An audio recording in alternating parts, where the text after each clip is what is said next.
Hello there, welcome back to Speaking Spurs and me, Kieran, talking all things Tottenham in a very good mood because I get to talk about not only the victory against Leicester, 3-2 away at the King Power Stadium in what turned out to be a bit of a thriller. Hugo Lloris has also signed a 2-year extension, and from what I got from the video where I was talking about whether people would want Hugo Lloris to stay, the majority of people said yes and said they would like him to definitely stay for at least one more year. Some of you even said you'd like him to stay for 3. Well, we've got him guaranteed for another 2 years now, so that's excellent. We'll talk about that in a separate video. But yeah, quality news, especially after the team performance last night. But that's what we're here to talk about. A 3-2 victory in the Premier League where Steven Bergwijn scores twice in stoppage time in an unbelievable comeback. It was absolutely mental because let's just talk about the game itself. We started off slow, like we've kind of become accustomed to as Spurs fans. We are not the quickest starters you will see. We always take 10 to 15 minutes to get settled into games. And then all of a sudden we took control. We were bright. We were creating chances. If you just look, not just the first half, we continued in the second half. If you look at the chances we were creating, I mean, Harry Kane hits both posts. He hits the crossbar. He put 3 over in the second half, but that was just because he was having a look around and there wasn't the initial runners. Davinson Sanchez headed just wide. Lucas Moura had that run across outside the edge of the box, tried to curl one that was saved by Schmeichel. Schmeichel actually had a few saves to make. Højbjerg's effort was cleared off the line.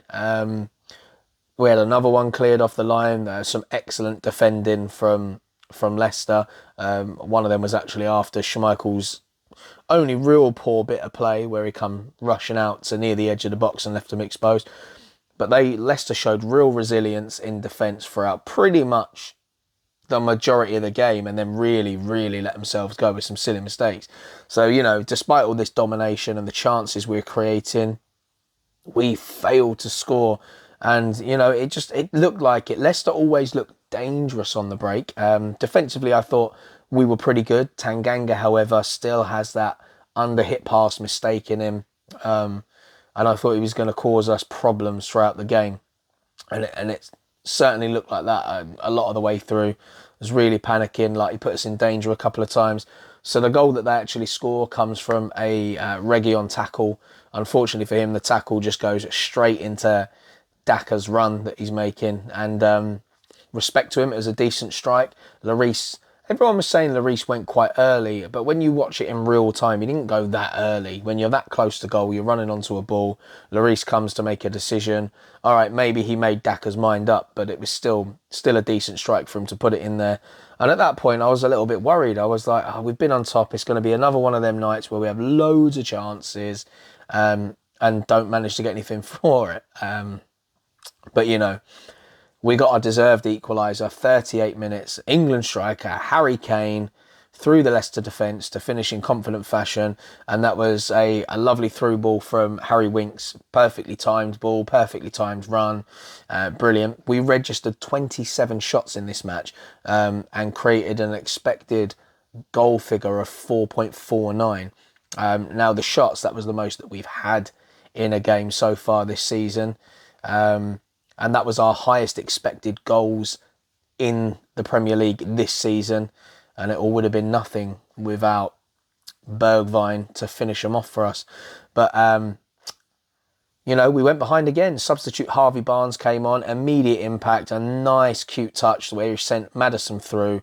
And I actually think Lloris was probably going to save this if not for Japhet Tanganga once again. I'm not really going to put him to blame for this because he actually tried to recover, made the sliding challenge. It was Ads Maddison's shot, hits him, deflects onto the post, goes in. By this time, Lloris has already started to make his movement to where he thinks the ball is going. So without that Tanganga touch, who knows? We might not have conceded the goal.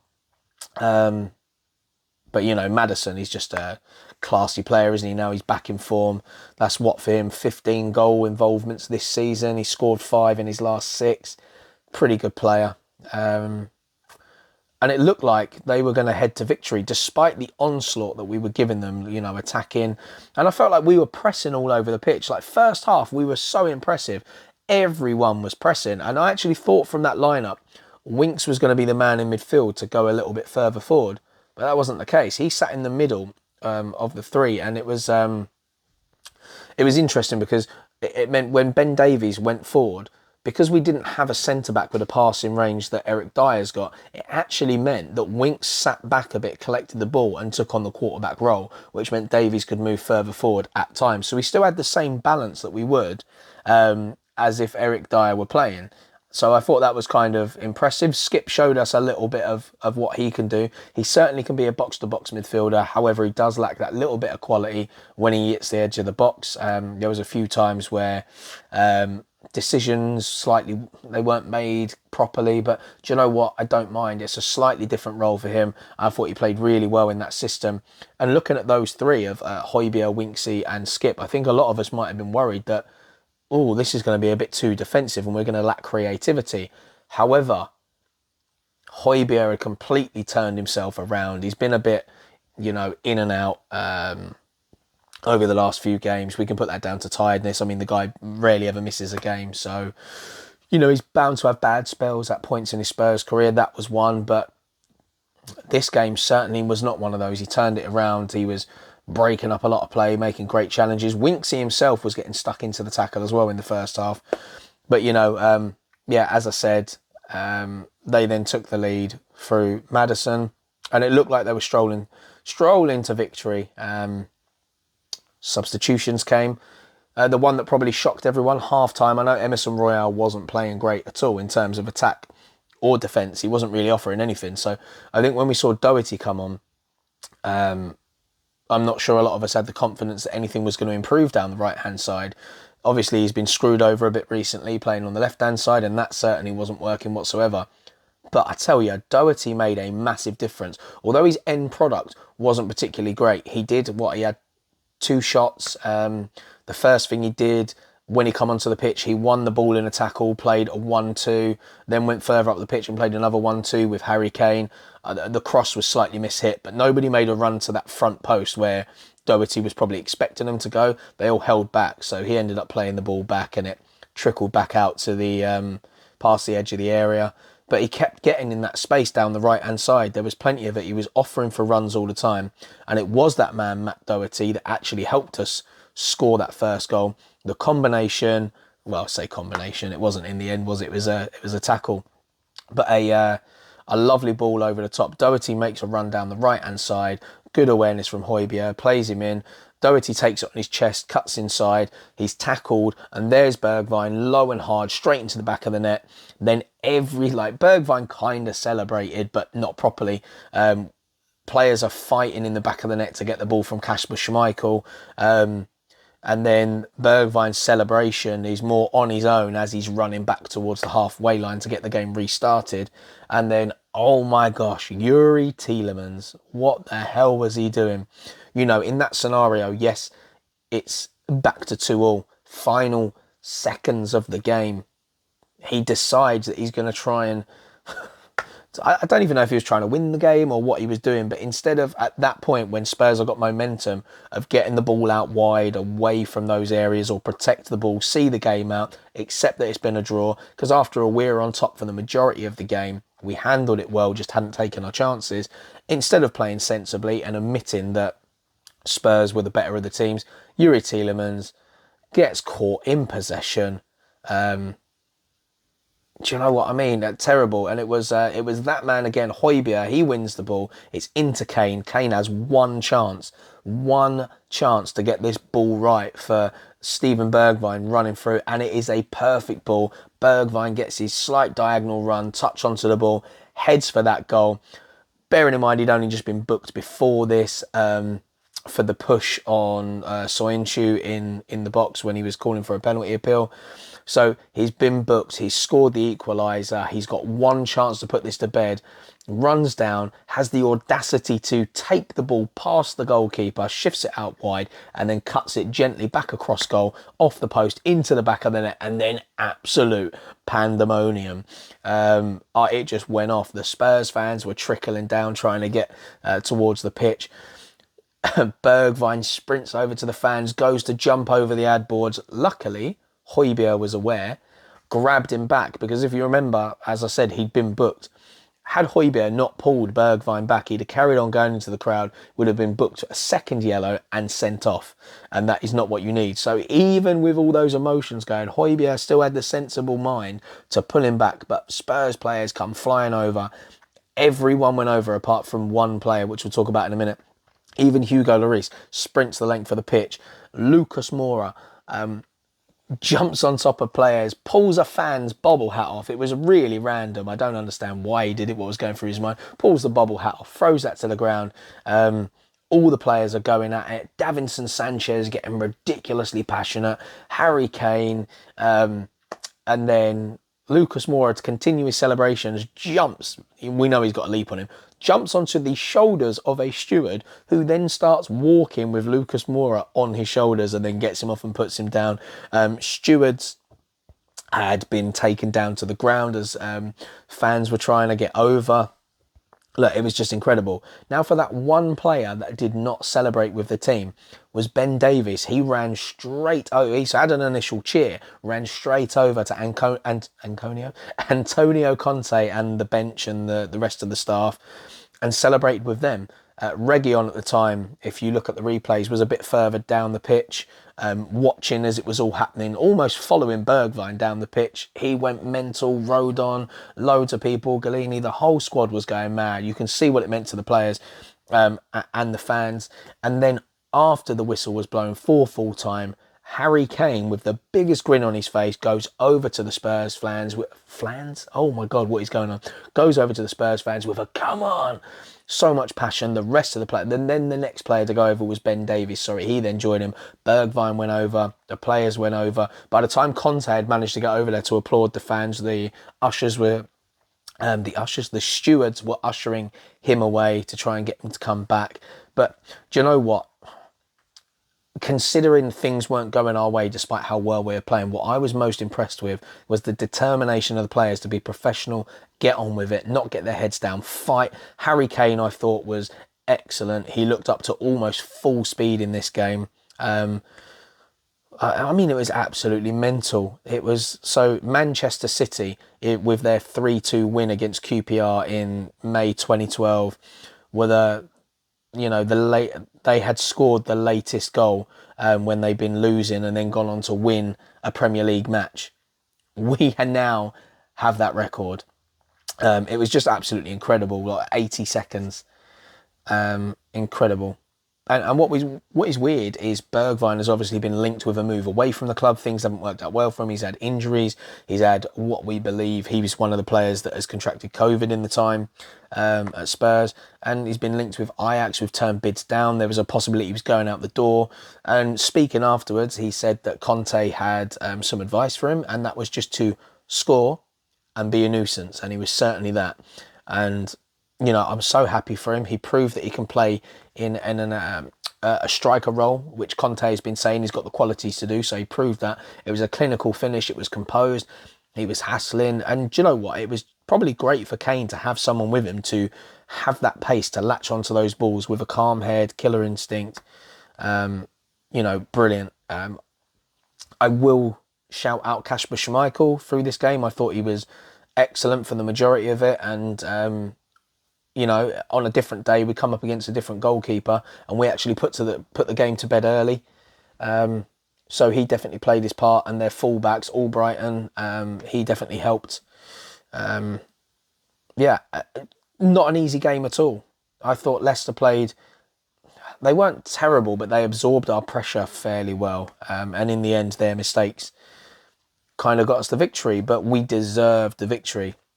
Brendan Rodgers said it was 93 minutes of really good work, and it kind of was. The majority of what they did was good work. I did feel they were quite I say sloppy in midfield. I thought we were excellent in midfield. Our pressing, we forced them into passing mistakes. We made them rush. We intercepted a lot. But yeah, what he was basically saying, what Tielemans did at the end of the game was really naive. And I think we can all agree with that. So let's move on to player ratings, and I'll just run through what the team was. So Lloris in goal, the centre-back three of Tanganga, Sanchez and Davies. Emerson Royale on the right wing-back with Reggie on left wing-back. Oliver Skipp, Højbjerg and Winksy making up the midfield in the tighter spots, with Lucas Moura and Harry Kane up top as a duo. Now, let's talk about their individual performances. So Hugo Lloris probably should have done better with Daka's first half goal. He pretty much he got a hand to it, but he didn't do anything other than let it go in. And then just after the half-hour mark, he made an excellent flying save to tip away Maddison's shot as it was curling inside the right-hand post. And then pushed out a swerve in Maddison's shot just before the hour mark. And then the second goal he couldn't do anything about because the deflection had taken the ball away from where Lloris was going. Japhet Tanganga. Oh yeah, so sorry. Hugo Lloris in my book comes away with a 6. Tanganga, going to give a 5, although he wasn't terrible, but his mistakes could have cost us. Shaky moments again. Sloppy passing, under-hit passing. He did have a shot with a lot of power against Schmeichel, which he parried out. He got a foot to Maddison's shot, which actually ended up helping the ball into the back of the net. But yeah, 5 for him. Davinson Sanchez having to take up that central role again that we know he's not comfortable with. But however, thought he was pretty good. He had a chance from a corner, probably should have headed it with more power, tried to be too soft, headed that into the side netting from the corner. That was in the first half, but he defended well for the majority of the game. He did actually lose Maddison for Leicester's second goal, although initially I'm not sure he was actually Sanchez's man. I think that was a little bit of poor movement from Tanganga following people across, which left the space for Maddison, and Sanchez ended up being the man to follow him but couldn't get tight enough. Ben Davies comes... Oh, so yeah, Sanchez, what was I giving him? 6? Yes. Ben Davies comes away with a 6 as well. Played his part in the struggles for Leicester's opener as well. But again, dealt with much of what came down the left on that side. Played pretty well as usual. Got forward a couple of times, but you know, like recently, hasn't gone forward anywhere near as much. For a 6 for him. Emerson Royale, a 4. He was obviously taken off at half time. Didn't make any impact really in the first half, and that's why he was taken off at half time. Oliver Skipp comes away with a 7. Another hassling performance from him. His interception was the one that actually led to Kane's equaliser. As we said, he was a bit further forward this game. Does need to improve that quality in the final third, but that will come with time. Yeah, happy with him. 7 there. Harry Winks comes away with a 7 as well. Lovely ball over the top for the assist for Kane's first half equaliser. It was another strong performance from him, which is good to see. His confidence is rising, and it was in front of Gareth Southgate. So, you know, to be able to do it under that pressure as well, I'm really happy for him. Højbjerg comes away with a 9. I thought for him he was excellent in this game. It's miles, head and shoulders above where he's been recently. He worked really hard in the centre of the pitch. You know, we dominated for long periods of time. He definitely helped us in there. It was a great contest. He made a great block late on to deny Harvey Barnes. This is in added time. This is really important because it's before we equalise, before we go on to win the game. Leicester, if that goal had gone in, that is it. Game done and dusted. There's no coming back from it. He gets that block in. It's arguably one of the most important actions of the game. Fantastic. And he come out of nowhere. He come back to centre-back. Like, he sprinted a long way back to get in there. The hunger and desire in this game from him, brilliant.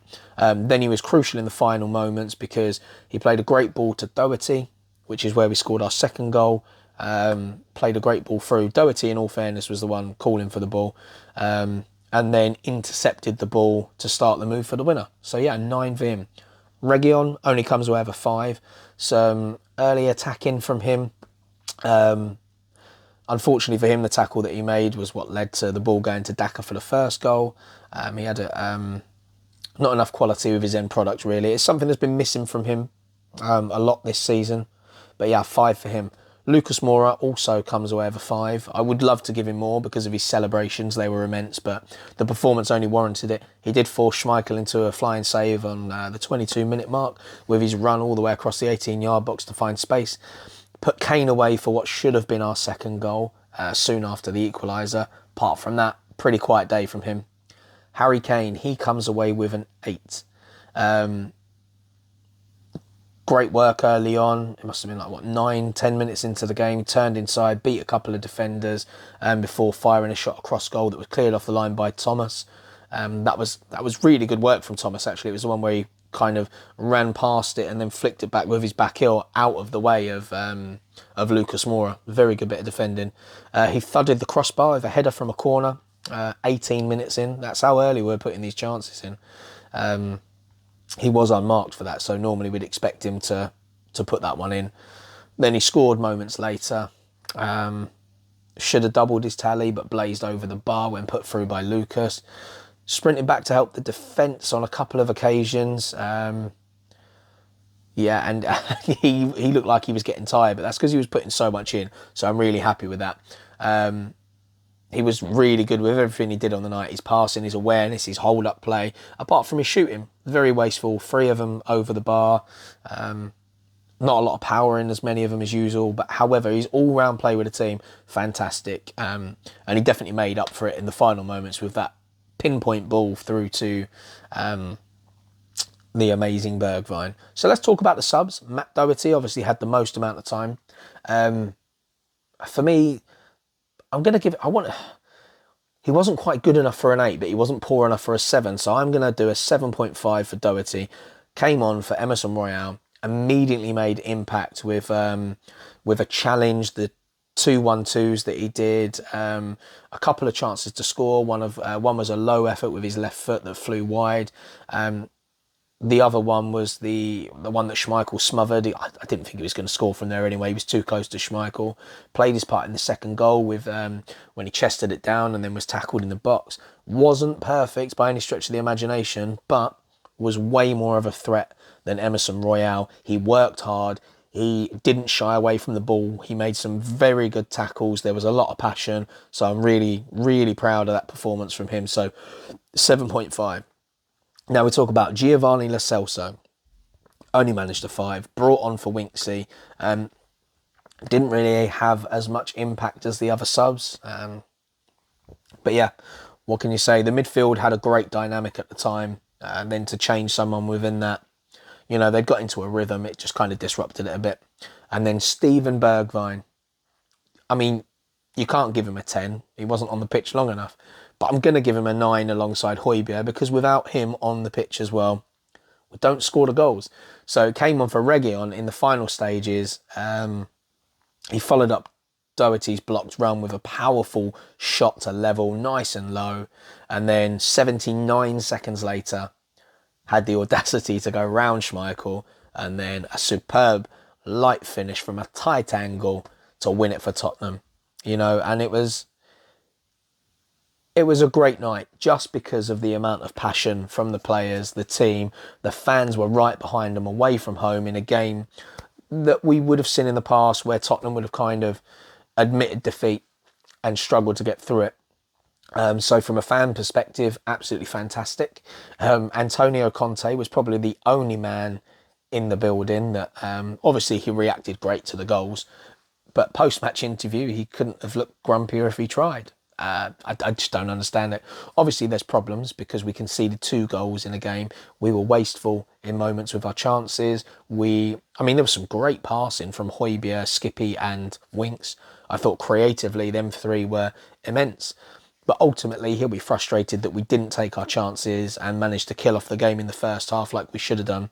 And then to go behind twice is very disappointing. But look, we still got players missing. No Sonny. No Dyer. Romero wasn't on the pitch. Ndombele obviously is training alone and is probably gone. So, and we went with 3 midfielders that are traditionally quite defensive. So it was, certainly wasn't the strongest team we could have had out, but the dynamic worked. They were playing for one another. It was just great from start to finish. So really happy with that. Obviously, I said Lloris has signed a new contract, so we will talk about that in more detail in another video. Also, we're going to talk about Adama Traore. We have put in a 15 million bid for him, apparently, which has been turned down. Look, at the end of the day, Wolves want 20 million for the guy. It's another 5 million. Just pay it. You know, if you want the guy, stop faffing about, because you know what will happen next. We've put in the 15, then we'll go to, 17.5 or 18 million. They'll reject that again, and we'll end up paying the 20 million. But the word that I'm hearing is we want Traore. Traore is happy to come to play under Conte and as a right wing back. So just make it happen, Daniel Levy. It's 5 million you're off at the moment. Make it up somehow. So that is it for today. Premier League, we've jumped back above Arsenal, which is fantastic. Still got games in hand. We can leapfrog West Ham. We can go above Chelsea. And so the game against Chelsea is going to be very important. Obviously, we've suffered 2 defeats against them recently. But we've had this great win to give us a bit of confidence to prove that we can compete.